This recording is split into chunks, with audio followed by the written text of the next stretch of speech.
Oke, kita ketemu lagi dan kali ini kita bakal bahas topik yang penting banget buat politik luar negeri Indonesia, yaitu peran sentralnya di gerakan non-blok. Yuk kita langsung bedah sama-sama. Coba deh bayangin, negara kita baru aja merdeka. Tiba-tiba dihadapkan sama pertanyaan ini. Nah, pertanyaan inilah yang jadi inti kegalauan banyak negara lain yang juga baru merdeka setelah Perang Dunia Kedua. Jadi, waktu itu dunia tuh kayak kebelah dua. Di satu sisi, ada blok barat pimpinan Amerika Serikat dengan ideologi kapitalismenya. Di sisi lain, ada blok timur dengan Uni Soviet dan komunismenya. Pokoknya setiap negara seolah-olah dipaksa milih. Kalau nggak ikut kita, berarti kamu lawan kita. Nggak ada pilihan lain. Biar kita lebih gampang ngikutin ceritanya, pembahasannya bakal kita bagi jadi 5 bagiannya. Mulai dari situasi dunia yang terpecah, lahirnya semangat Bandung, gimana jalan ketiga akhirnya terbentuk, kebijakan bebas aktif khas Indonesia, dan yang terakhir, relevansinya di zaman sekarang. Oke, kita masuk ke bagian pertama. Di tengah tekanan global yang kuat banget itu, muncullah sebuah ide yang waktu itu kedengarannya radikal. Gimana kalau kita nggak usah milih sama sekali? Nah, dari situlah lahir konsep politik non-blok. Tapi jangan salah sangka ya, ini bukan berarti pasif atau cuek.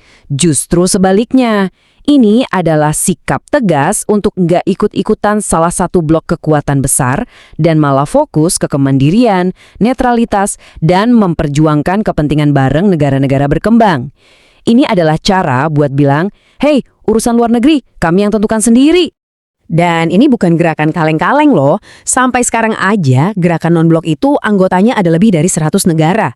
Ini bukti nyata betapa kuat dan relevannya ide untuk nggak mau terseret-seret dalam persaingan negara adidaya. Terus gimana sih ide keren ini bisa lahir? Jawabannya ada di negara kita sendiri, tepatnya di kota Bandung. Disinilah semua dimulai. Yuk kita lihat dulu situasinya. Setelah Perang Dunia Kedua selesai tahun 45, kan banyak negara di Asia dan Afrika yang merdeka tuh. Tapi, baru juga 2 tahun nikmatin kemerdekaan, Perang Dingin dimulai. Tekanan baru datang lagi. Nah, di tengah situasi inilah, tahun 1955, sebuah konferensi yang mengubah sejarah digelar di Bandung. Di sini, Indonesia mengambil peran yang luar biasa. Bersama 4 negara lain, India, Burma, Pakistan, dan Sri Lanka, Indonesia jadi tuan rumah konferensi Asia Afrika. Sebuah pertemuan yang benar-benar mengubah peta politik dunia saat itu. Tujuan mereka itu jelas banget dan ini yang keren. Mereka kumpul bukan untuk bikin blok ketiga, tapi justru untuk memperkuat solidaritas, sama-sama menolak tekanan Perang Dingin, melawan sisa-sisa penjajahan dan rasisme, dan tentunya memperjuangkan kepentingan bersama. Intinya adalah kerjasama, bukan cari musuh baru. Semangat zaman itu kerasa banget di pidatonya Presiden Soekarno. Beliau berseru, biarkan Asia baru dan Afrika baru lahir. Soekarno menyebutnya sebagai titik baru dalam sejarah dunia. Ini adalah momen di mana negara-negara yang tadinya sering dianggap cuma objek di percaturan politik global, untuk pertama kalinya serempak bilang, kami sekarang subjek, kami yang menentukan nasib kami sendiri. Ini pergeseran narasi yang fundamental banget. Semangat Bandung ini ternyata nggak berhenti di situ aja. Energinya begitu besar sampai akhirnya jadi bola salju yang menginspirasi sebuah gerakan global yang lebih formal. Dan ada 5 tokoh kunci di balik semua ini. Soekarno dari Indonesia, Nehru dari India, Nasser dari Mesir, Tito dari Yugoslavia, dan Nkrumah dari Ghana. Merekalah arsitek-arsitek yang mengubah sebuah semangat menjadi sebuah gerakan dunia.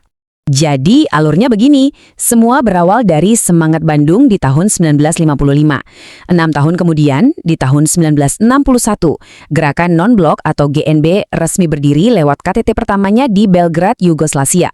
Dan yang gak kalah penting, tahun 1992, Indonesia kembali jadi sorotan dengan menjadi tuan rumah KTT GNB ke-10 di Jakarta. Oke, pertanyaannya sekarang, gimana Indonesia menerjemahkan prinsip non-blok ini buat kebijakannya sendiri? Nah, jawabannya ada di 2 kata sakti ini, bebas aktif. Konsep ini tuh brilian karena simple tapi dalam banget.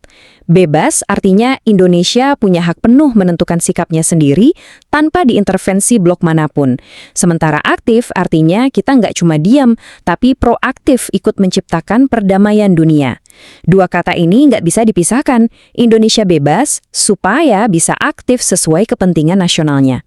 Dan ini bukan cuma teori di atas kertas loh. Contohnya waktu kita berjuang merebut Irian Barat. Politik bebas aktif ini memungkinkan Indonesia bermanuver dengan cerdas. Di satu sisi kita dapat dukungan politik dari blok timur, di sisi lain kita juga terus menekan Amerika Serikat. Karena nggak terikat satu blok, kita bisa memaksimalkan dukungan dari mana aja. Sampai di zaman modern pun prinsip ini masih relevan. Waktu Indonesia jadi tuan rumah G20 tahun 2022, di tengah dunia yang lagi panas-panasnya, Indonesia pakai posisinya buat jadi jembatan dialog. Oke, perang dingin kan udah berakhir puluhan tahun lalu. Pertanyaannya, apakah prinsip non-blok ini jadi usang?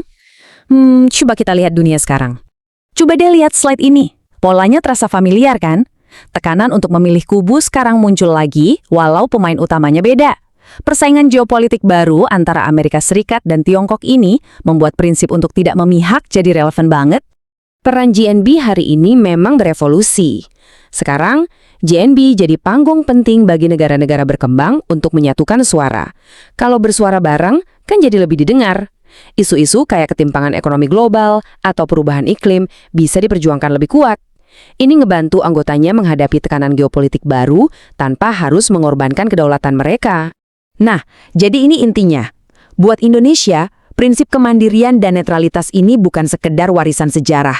Ini adalah kompas sekaligus alat diplomasi yang strategis dan masih sangat berguna. Dengan prinsip ini, Indonesia bisa fleksibel melindungi kepentingan nasionalnya sambil terus aktif berkontribusi menciptakan dunia yang lebih adil dan damai. Sebagai penutup, saya mau tinggalkan satu pertanyaan untuk kita renungkan bersama. Di dunia yang sekarang serba terhubung dan tantangannya global, mulai dari pandemi sampai krisis iklim, apa sih arti sebenarnya dari menjadi non-blok di masa kini? Terima kasih sudah menyimak.